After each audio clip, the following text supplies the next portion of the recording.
ওয়ালাইকুম বড় ভাই, শরীরটা ভালো? হেই বন্ধুরা, ওয়েলকাম ব্যাক। আইয়া পড়ছি আমি। ওকে, বুঝছি, হয় নাই। আবার আবার আবার সো হ্যালো ভাই ব্রাদার, ওয়েলকাম ব্যাক। এবার মিলছে বলেন, শুরু করি। স্যার, আপনি একটু বাইরে গিয়ে আবার ঢুকেন, আমরা আপনাকে দাঁড়ায় সম্মান করি। সো হ্যালো ভাই ব্রাদার, ওয়েলকাম ব্যাক। তো কেমন আছো তোমরা? ভাই রে ভাই, কে তুমি? বিশ্বাস করেন না রাসেল ভাই, এই খালাম্মা কোনোদিনও চিনে নাই আমার। সেই 2021 সালে আমি যখন আমার জীবনের প্রথম রোস্টিং ভিডিও বানাই, ঠিক তখনও এই খালাম্মা আমাকে বলেছিল কে তুমি? আর আজকে 2025 সাল, আজকে ওই খালাম্মা আমাকে চিন্তাছে না। বলেন তো ভাই, এটা কোনো কথা? দোষটা কি আমার না খালাম্মার? এটা কোনো কথা? ওয়েল, সো সবকিছু বাদ, এখন কাজের কথায় আসি। মোহন আইলি কে? খেলার নাম বাবাজি, আগে আপোষে ডাকলাম আইলি না।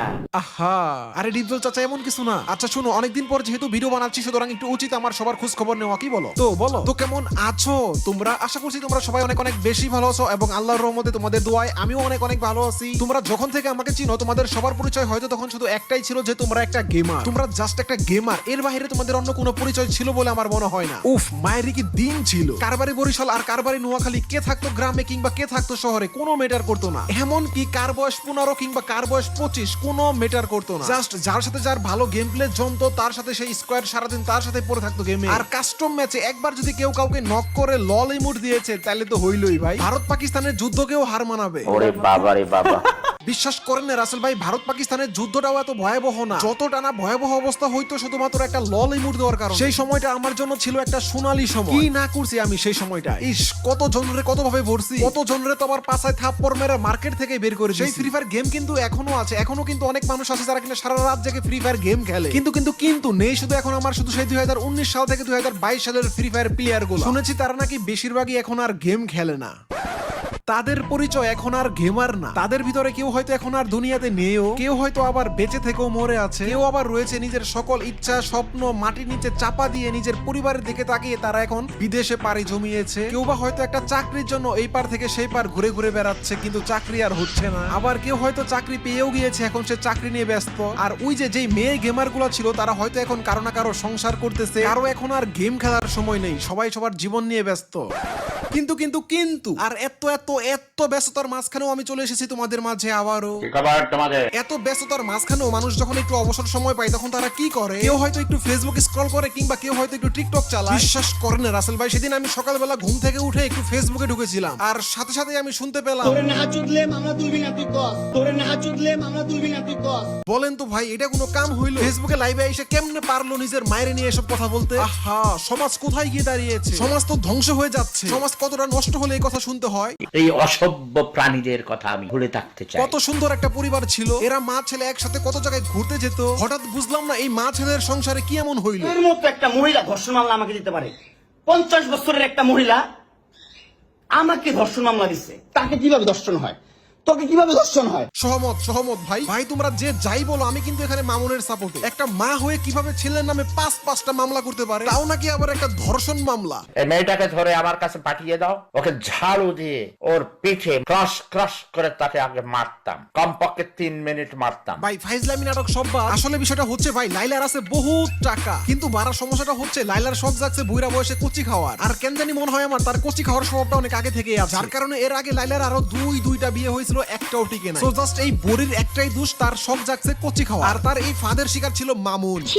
এভাবে প্রকাশ্যে কেউ কি এসব কথা বলে? এই টিকটকার লাইক স্টার মামুনের নাম হচ্ছে প্রিন্স মামুন। বেচারা যদিও বস্তিতে বসবাস করতো, কিন্তু তার শখ ছিল প্রিন্স হওয়ার। চলো মামুনের অতীত সম্পর্কে তোমাদেরকে হালকা একটু ধারণা দেই। এই পোলা আগে গ্রামের বিভিন্ন বিয়েতে গিয়ে নাচতো সামান্য কয়টা টাকার জন্য, আর পাশাপাশি করতো টিকটক। বেশ, খেলা তো ভাই এখান থেকেই শুরু। কোচি মামুন টিকটকে কোমর ধুলায় নাচতো, আর চোখে পড়ে গেল লাইলা। আমার তো কেন জানি মনে হয় লাইলা যখন প্রথম মামুনকে দেখেই লাইলার হয়ে গিয়েছিল। ভাই এরপর আর কি, বাংলা সিনেমার কমন কাহিনী, শুধুমাত্র একটু উল্টা। বাংলা সিনেমাতে আমরা ঠিক যা দেখতাম, নায়িকা থাকতো অনেক বড় লোক, নায়ক থাকতো গরিব, ঠিক সেম কাহিনীটা এই লাইলা মামুনের সিনেমাতেও হয়েছে। যেই সিনেমাতে লাইলা হচ্ছে অনেক বড় লোক আর মামুন হচ্ছে ফকির নিচু। ব্যাস, এরপর আর কি, জমে গেল প্রেম। মামুন পড়ে গেল এমন একটা মেয়ের প্রেমে যে কিনা তার মায়ের থেকেও বড়। এইদিকে মামুন আর তার মায়ের ধান্দা ছিল লাইলাকে পটিয়ে তার টাকা পয়সা সম্পদ ভোগ করে এরপর লাইলাকে ছেড়ে দেওয়া। আর অন্যদিকে ভুস্কি মার্কা মহিলা লাইলার তার ইচ্ছা ছিল শুধুমাত্র একটা কোচি ছেলে খাওয়া। ভাই আমি বুঝি না, মানুষ কত বড় বকচুদ হলে নিজের মায়ের থেকেও বয়সে বড় তার সাথে প্রেম করে। আর এই লজ্জাহীন লাইলার কথা কি বলবো ভাই, ইতিহাসে এমন কোন স্টোরি আছে নাকি আমি জানিই না। এই জন্যই ভাই আমি আমার সেই পুরাতন ভিডিওগুলোতে সবসময় বলতাম যে ভাই পোলিও টিকা অনেক বেশি ইম্পর্টেন্ট। এই ভিডিওটা যারা যারা দেখতেছেন, আপনার যদি মনে হয় যে আপনার বাবা মা আপনাকে ছোটবেলায় পোলিও টিকা খাওয়ায় না, বিশ্বাস করেন রাসেল ভাই, আসলে এমন যদি হয় তাহলে বাংলাদেশের নেক্সট বকচোদ আপনি হতে যাচ্ছেন।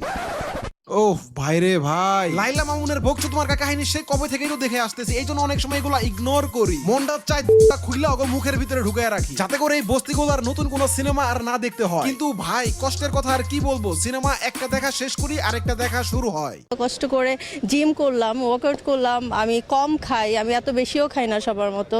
সো আমি যদি আমার ফিগারটাই না দেখাতে পারি তাহলে তো এটা কেমন না, এত কষ্ট করে লাভ কি? ভাই রে ভাই, আপনি যাই কোন আর তাই কোন, কথাটা কিন্তু আমার চরম ভালো লাগে। এত লুকোচুরি না করে ডাইরেক্ট পরিচয় দিয়ে দিছে। আপনি যাই ভাবেন না কেন ভাই, এটা বলতে বাধ্য যে মেয়েটার অনেক সাহস আছে। আসলেই কিন্তু সাহস অনেক বড়, হ্যাঁ অনেক বড়।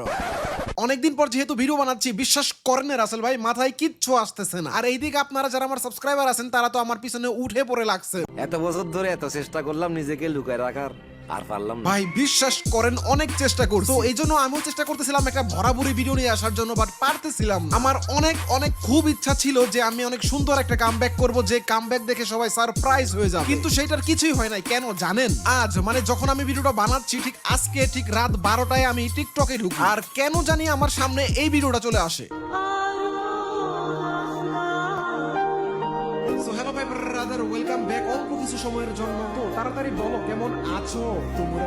আশা করতেছি তোমরা সবাই অনেক অনেক অনেক ভালো আছো। কি ভাবতেছেন টিকটকের এই ভিডিওতে আমার প্রশংসা করেছে এই জন্য আমি ভিডিও বানাচ্ছি আজকে? এমন কিছুই না। আমি যখন এই ভিডিওটার কমেন্ট বক্সে যাই, কমেন্ট বক্সটা দেখার পর আমার চোখ দিয়ে একাই পানি চলে আসে। দ্যাটস ইট, আমি আর কিছুই ভাবিনি। একদম সোজা আমি বেড থেকে আমি টেবিলে এসে পড়েছি, এবং আমি আপনাদের কমেন্ট দেখে এতটাই ইমোশনাল হয়েছি যে আমি আর কিছুই ভাবি। আমি এটা বিন্দু পরিমাণের জন্য ভাবিনি যে আমার মাথায় কোনো কন্টেন্ট রেডি নাই, আমার কোনো স্ক্রিপ্ট নাই। আমার মাথায় শুধু এসেছে মানুষ আমাকে এত চাইতেছে, আমি কেন আসতেছি না। এত মানুষ আমাকে চাচ্ছে, কালকে যদি আমি মরে যাই তাহলে কি হবে? তো এই জন্য আমি আর দেরি করি নাই। কিসের কামব্যাকের মায়ের বা, আমার মাথায় যা আসছে আমি ভিডিওতে তাই বলছি। এন্ড এখন বাজে হচ্ছে রাত 4টা, এখন আমি এডিট করব এবং আমি সকালে ভিডিওটা আপলোড করব। সো আর বেশি কথা না বলে নিজের প্যান্টের নিচ থেকে হাতটা বের করে ভিডিওতে একটা লাইক মারো, কমেন্ট করে জানাও কেমন লাগলো।